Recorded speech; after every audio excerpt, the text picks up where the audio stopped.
Hi folks, Brian Benz here, Cloud Advocate at Microsoft, welcoming you to another JDConf 2024 on-demand session. Mary Grygleski, fellow Java champion and great speaker, is going to talk to you about the brave new world of GenAI with vector search. Very timely topics. She introduces you to GenAI, vector search, how to put those together, and some considerations for production. Enjoy.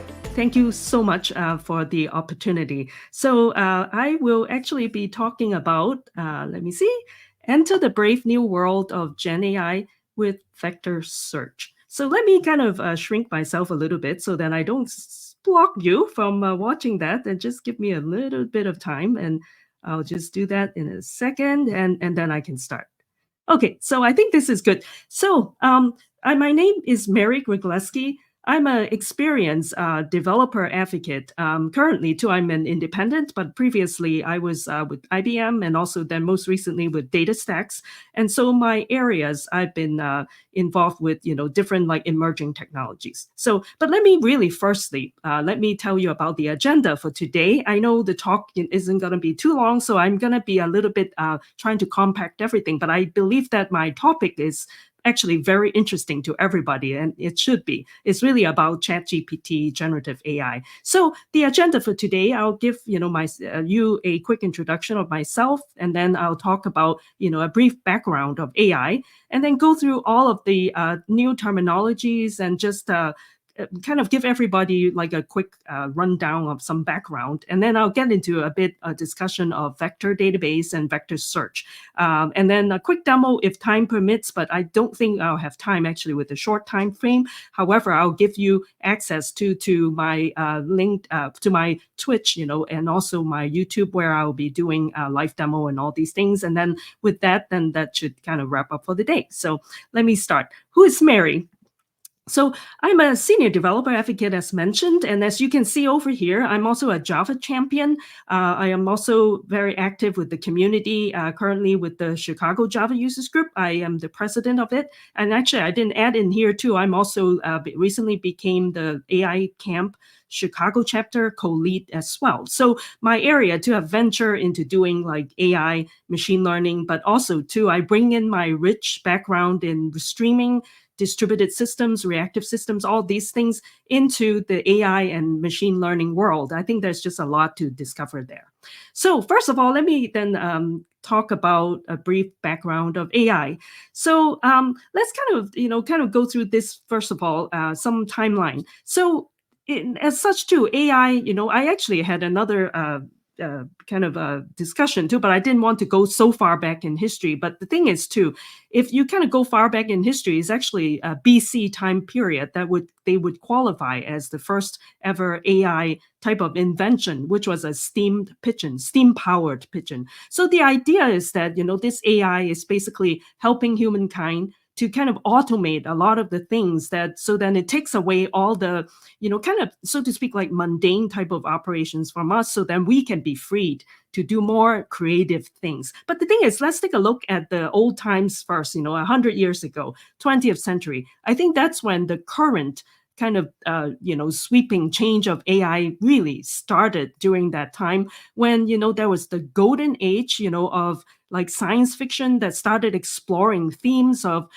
can machine think, and that was actually can machine things came from Alan Turing, the father of modern computer science. And so all of these things happened really quite rapidly within the past 100 years or so. And as you can see, it progresses. So I also have this link in here that behind me is actually the link. Let me kind of step back. So that's the link where I got sourced that from. But I'll be sharing with this slide deck with you. So don't worry if you haven't taken any notes about it. But let's kind of like go forward. And so we are really talking about automation, but automation beyond what the automation that we are more used to. The traditional sense is in which we automate, but we actually, as human beings, we need to be thinking ahead what to do and really guiding the robots what to do. But with AI, artificial intelligence, we actually want the machines to think for themselves. So let's say, is it possible, right? So let's also take a look too at the terminology of AI, machine learning, and deep learning. So this is kind of like a very simplified kind of overview, and also being used everywhere to explain AI, machine learning, and deep learning in a kind of using the set theory. So AI is basically the all-encompassing thing. It helps to, or basically it tries to mimic, right, the intelligence and behavior of human beings, and essentially to mimic all of these things, that we have. But AI alone, doesn't solve all the problems. So you kind of go deeper into the onions, so to speak. So the next layer would be machine learning. So machine learning is essentially the techniques is by which a computer will actually learn by itself, learn from the data that you give it. And it lets it figure out, right? So that involves the approaches involve more like supervised training, unsupervised training, as well as like reinforcement learning. But then with this layer too, it's still not enough, because what actually makes it think? How does it, the machine will know if you say, well, I do something on this day, and then 10 days later, how many times have I done all of these things, right? It basically gets into the deeper learning phase, in which really the crux of everything is where the technique is going to perform the tasks that mimic how our human beings brains work. So it involves neuroscience kind of technology, and that's where all of the current generative AI is basically deeply nestled into this layer of deep learning. So let's take a look then into the fascinating kind of generative AI era that we live in. And what is Gen AI? So it is actually a very disruptive field in AI. Disruptive in the sense is that because it has the potential to change the way we create and also consume contents. It generates the contents, right, based on what we call prompts, right? So prompts is a kind of set of inputs to it. But the inputs nowadays is much different than the traditional way that we were more used to. As such, we already know the prompts are basically all human spoken languages, so very unstructured, as opposed to traditional way in which, if you need to do something, you need to follow certain rules, and then essentially telling, the machine to do something very rigidly, kind of telling it, I have these parameters. But whereas now it's more like I just say stuff and then basically have the robots, the machine, figure out what actually you need. So that's kind of like the disruptive part. And the thing is too, with generative AI, it basically focuses more on like creative side of things. If you kind of think about it, right, there's also predictive AI that came right before generative AI that already was being used extensively. Is essentially to predictive kind of denotes, something to make predictions. So basically it relies on some previous set of data, and it analyzes it and makes some predictions. And don't get me wrong, that's still very useful, and it's especially useful in doing perhaps, so to speak, like less kind of creative side of things. And for example, it would be like forecasting the weather for the next month, doing business forecasts, that type of stuff. That's more predictive AI. Whereas generative AI that we're in now deals with writing an essays, writing a blog article, composing a song, designing a dress. And that's really amazing too. If you think about it, we are already all familiar. You go to some sites in which it generates a video. And recently OpenAI came out with Soros, is basically generate the videos, very realistic too. So that's kind of like the generative AI period that we live in. So a really bit quick of history about this too. So since the new millennium, right? So roughly 20 years ago, the first feed-forward neural network came out. It's basically neural network language model too. It came out. That's actually can be qualified, right, as the really early stage of where we are today. And then 2011, that was when Apple came out with Siri. That's actually makes use of NLP, kind of natural language processing assistance, and it's brought it to the masses, by releasing that on the Siri iPhone 2. And then 2013, a group of Google researchers, right, they created like word to vec. Word to vec actually was very important technique, even though at that time was kind of the early stage, but essentially too, it uses neural network to learn word associations from a large set of text, right? So that kind of leads more word to vec is sort of like lead to where we are today with vector search, which I'll be discussing shortly. And then in 2017, a team of Google researchers did this important paper called the Transformer. It kind of describes a new simple network architecture. And if anything else, you just have to remember the tagline from that research is said, attention is all you need. And so that's where when the transformer architecture came out. And again, that leads to kind of guides it to where we are today too. So let's kind of also take a look at the new players in this generative AI era. So when we talk about ChatGPT, essentially too, what makes it happen essentially is the large language models. So these are like what is called like generative models.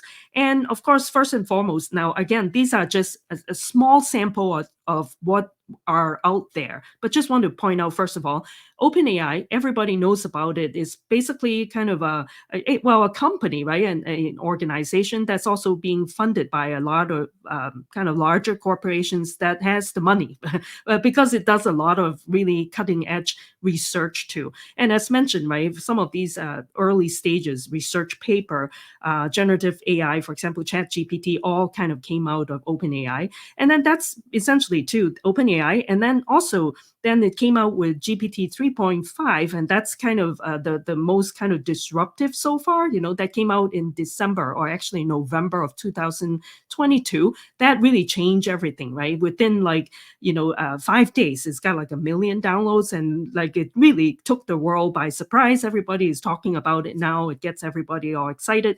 And okay, so that's ChatGPT 3.5, and then there's also actually I should say GPT 3.5. That's the model, and then there's also GPT-4 that came out, not long after that. That was in the middle of last year, 2023. And then as you can see over little top up there too is basically BERT, right? BERT is kind of an early form of LLMs that came out of Google that was also very instrumental and kind of important in its early days. And also too, wanting to kind of bring to your attention the other ones, for example, like Stable Diffusion that came out of Stability AI that uses like text to model type of kind of approach, right, in their generative model, and it leads to like Dolly and also Midjourney. And then you can also see like Codex too. Codex is what actually is used by GitHub Copilot. It's more for code generation. And then of course there's also Llama 2 and also Llama that came from Meta. And then there's also Whisper. It's more of an audio type of model. And then also another one that came out very recently, Gemini, is a multimodal kind of model that came out of Google that actually I've read about articles that is actually even more advanced than some of the previously released like GPT. So that's remained yet to see. But now then also take a look too at generative apps, right? So the other ones are all models, and again, small handful of that. So there are apps too that are making use of all of these models. And first of all, right, ChatGPT, and again came out in December of 2022, took the world by storm. And then also too, then you see other things like GitHub Copilot, I mentioned already, makes use of the Codex model, generative model. And then there's also BART, right, that came from Google, Bing AI, for example. And then the other, like for example, SEO AI, Salesforce AI, all of these Notion AI, they came out of different companies for their specific type of usages in their particular kind of vertical industry too. And then there's WordTune and Monkey Learn. So these are also kind of tiny speck of what's out there. There are lots of things being developed now. Now, a thing I like to kind of talk about is basically, we're talking about Gen AI, is basically dealing with the modality. So a mode, for example, is like text, right? Text is what we're most used to. For example, we ask, the bot using human languages, it's all in text. You can type it in as text, and then it will come back with answers, right? Do all the vector similarity searches, the LLM kind of figure out all the answers for you. But the thing is too, is that what will make this even of most usages, as we already see in OpenAI, Sora, for example, kind of text to video, you describe a scenario and it will come back with videos, or you describe something and it comes back with images or audio and write code, or doing like three-dimensional kind of kind of objects, for example. And the thing is too, you can also go the other way too. You can have a video and ask ChatGPT or the LLMs to figure out, describe to me this video. So all of these two basically expanding the modality, these multimodal kind of models are, functionality are of utmost importance in the present research. Okay, so let's also kind of quickly look at, right? We look at models, we look at apps, and there are actually also people too. So who are the ones that are working on this? We are more used to data scientists, right? Computer vision engineer. They are the subject matter expert. They deal with the what, of what it's supposed to do from all the data, what is it supposed to do, but they are not the ones to execute. And so if you are developers, we're probably more interested in, for example, the on my right side, right, the data and AI engineers, the ML ops engineer, all of these two are basically the people players in this new space. And I like to add a word to it. And of course, it's my personal opinion. But after working on generative AI for about 6 months or so, like little over half year, I feel that, no fear of, us losing jobs, whereas there will be new types of kind of work that will be required of us. For example, one of the things that already comes out is, having more people to overlook what the bots are doing for us, what the LLMs are capable of doing. We actually cannot trust it too much. So therefore, we need more people to overlook and monitor all of the work that are being generated. I think there will always be new work. There will be new types of work. For example, even prompt engineers is already a new type of roles that came up to within the past year or so. Okay, so now let's kind of really quickly then go over some of the terminologies. Generative Pre-trained Transformer, GPT. So GPT is, as such, is already household name, it seems like, right? Except we always say ChatGPT. But so as such, transformer, what it does is it takes simple prompts in natural human language as input, and then does all the matching and everything, have the LLMs doing all the transformer inside the LLMs, and then it answers questions for these prompts. And the contents that's produced is like very unstructured as well. A new essay, a blog post, a picture, a video, some code, all of these things. So that's GPT. And it started showing up at around 2018, right? So this one too is interesting. In 2018, there was a paper called GPT, Generative Pre-training, by Alec Radfords on OpenAI's website. Very soon, 2019, OpenAI releases the complete version of GPT-2.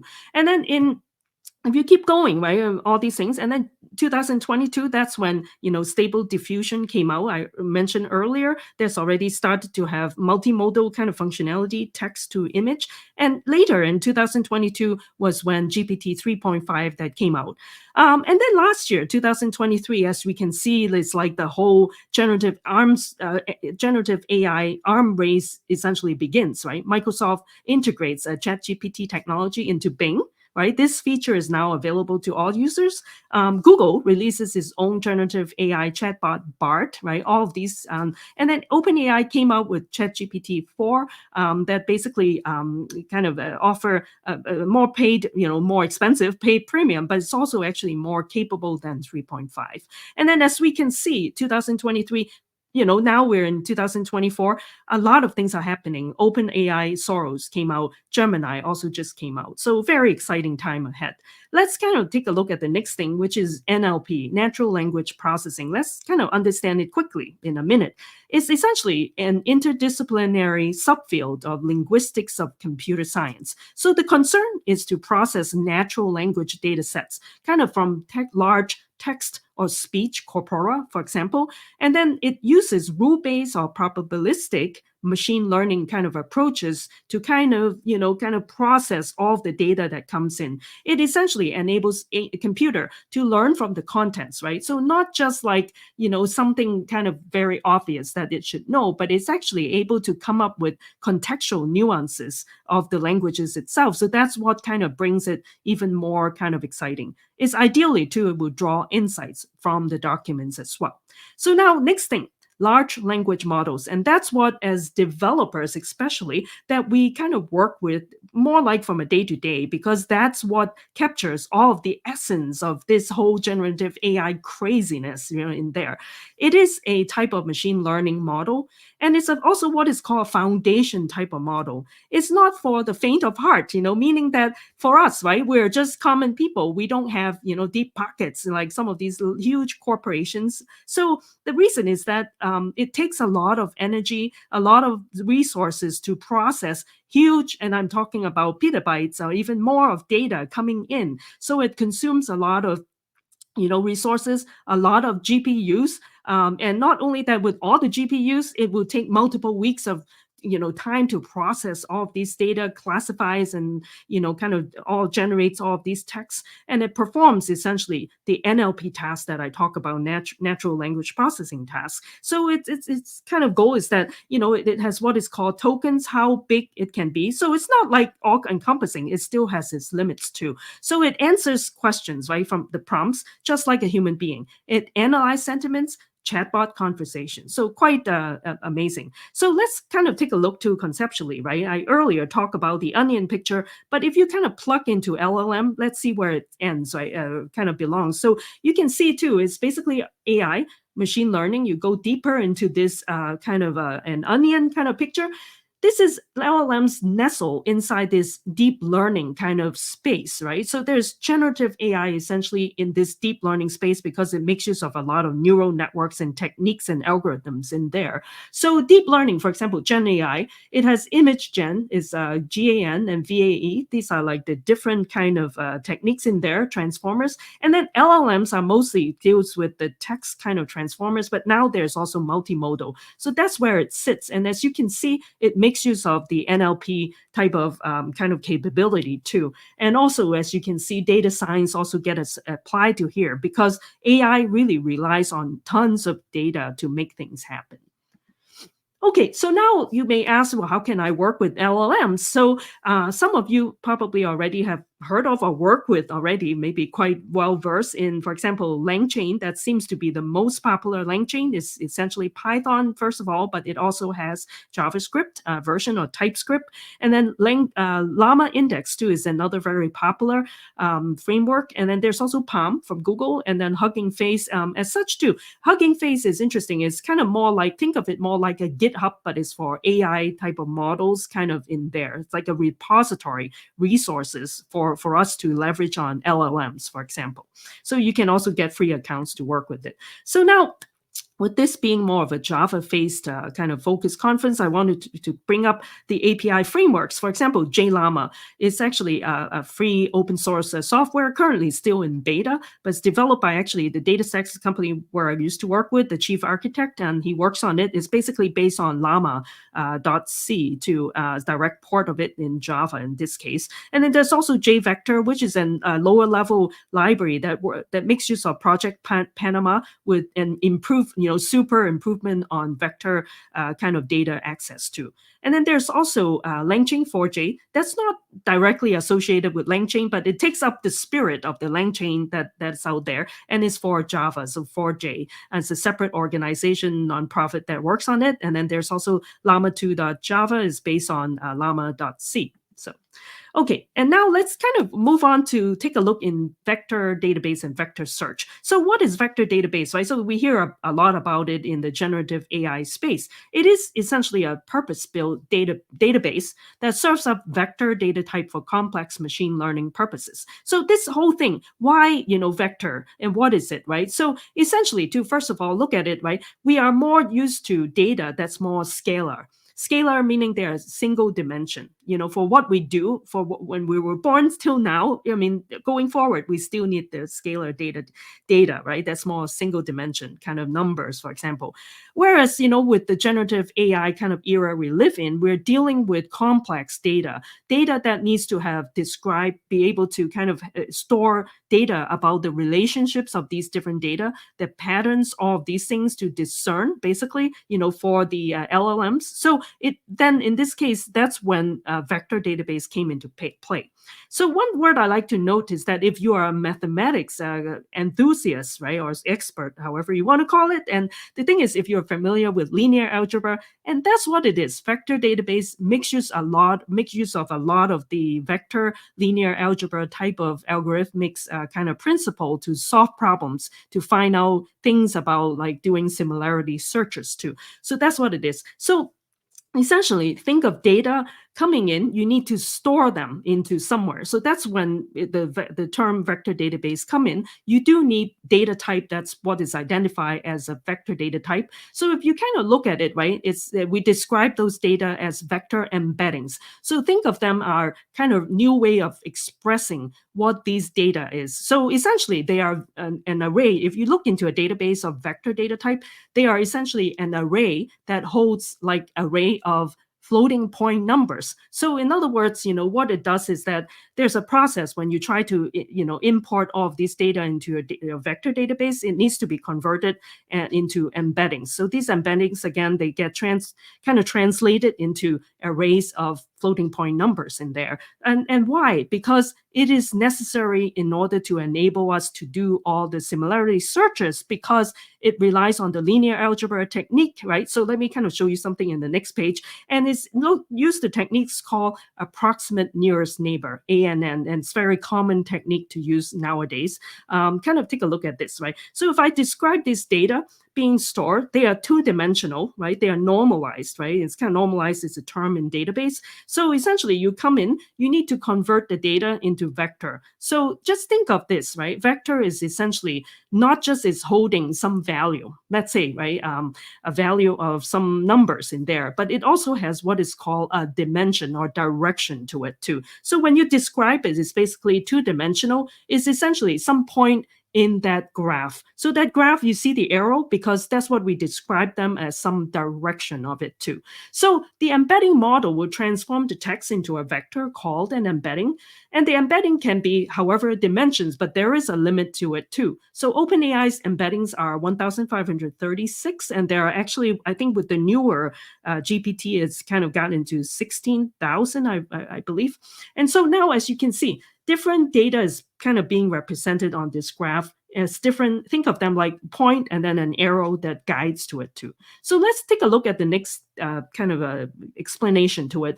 This particular graph gives you a bit of a more concrete example. For example, cat, dog, and a house. So these get expressed like this on this graph. So then it makes it easier for you to understand. So if you kind of think of applying a technique called approximate nearest neighbor. So what it stands for is that you need to look for, let's say you're looking for something similar to a dog, then it's going to look for things, and then you realize that the closest one to it right now is cat, because it's closer because it is an animal. Both are animals, for example. It wouldn't be a house, right? So that's kind of an example to give you a kind of sense of what these vector database and similarity searches are. Now, this one I won't go into very deep because it does get into quite deep into the different levels of searching and the techniques and how it's being done. But just to give you an idea, right? That's what I showed you earlier. It's just a simplified explanation. But what it's doing underneath is dealing with a lot of graph theories of these things, and it goes into different layers too. Now, the thing you need to remember is basically the nearest neighbors embeddings. For example, J-vector, and there's also an HNSW hierarchical nearest small world, like that. So anyway, I'm sorry, because kind of off the head, can't think of, but you find that, for example, Elasticsearch is using that technique. So it's essentially a new type of data supported in established databases, all kinds too, right? There was Astra database, but there's also like, say, for example, Pinecone, Weaviate, PG Vector, Milvus. These are some of the popular vector databases out there. So essentially, what are vector embeddings being used for? They're for similarity searches, clustering, recommendations, anomaly detection, diversity measurement, classification. So their use are beyond just the searches, too. There are many uses to it as well. So the problem with traditional database is that it cannot handle this complex like need in the ChatGPT generative AI kind of era, because traditional database you can still use it, but then how do you store information about its relationship? Then you have to do extra queries to figure out their relationships. So all of these things is going to take time, which means it will add to your performance costs, especially when you're dealing with a huge set of data, such as a petabyte of data, for example. So that's why we recommend you using vector database to kind of handle data for your generative AI apps needs.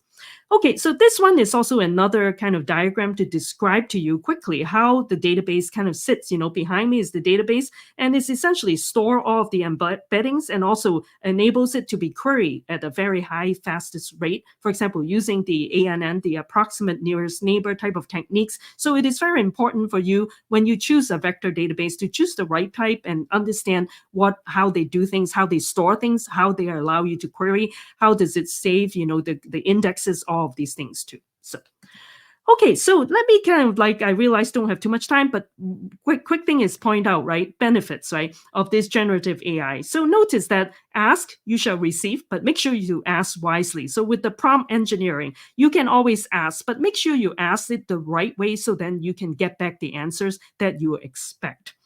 Now, challenges though, without which and then essentially too, what I'm trying to say is that there are also lots of challenges that you should be aware of. First and foremost, hallucinations. So, what is hallucinations? It's essentially, for example, we are working with LLMs. These are humongous things, but they are very static globs of huge data. It's too static. What it has, it doesn't know beyond that. So, for example, if it doesn't have the data there and you're trying to ask it for some information, and instead of saying, telling you that, oh, I don't know the answer, it may come back to you with the wrong answers. So that's something you have to be aware of. Not all LLMs are built to be able to handle questions that it cannot answer. And also another thing too with this is there can be ethical concerns too. LLM being so seemingly so powerful, it can ask it and it returns a lot of things or tell it to do something and it gives you answers. But also too, people could be using it to kind of do bad things too. We don't know, or maybe we're using it to do some things that we don't even know it is bad. So, and there are no regulatory organizations or anybody to overlook it. So please be careful when you use it too. Now, how about then real-time up-to-date data? And that's another big issue because LLMs are trained and takes a long time to train. So say, for example, GPT 3.5, it's actually released in 2022 in November, but the data set is only up to 2021. So between 2021 and now, essentially, so all these data is not in GPT 3.5. So how can we deal with it? So now then there's a new pattern called RAG. You might have seen it, retrieval augmented generation pattern that can be used, essentially to fill in the gaps. But I won't get into details now. I just want to kind of point out to you about this. So with that, my talk is actually, I have to kind of quickly end this now, but basically wanting to share with you some resources. If you're interested in this slide deck, it is here. Now, if you miss it, don't worry, because I'm sharing this slide deck with the organizers, so you can always get it from them as well.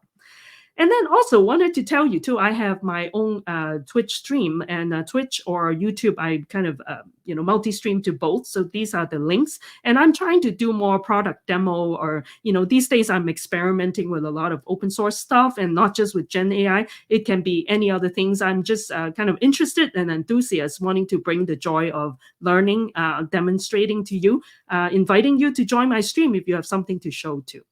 Thanks for watching. Check out this and more at jdconf.com.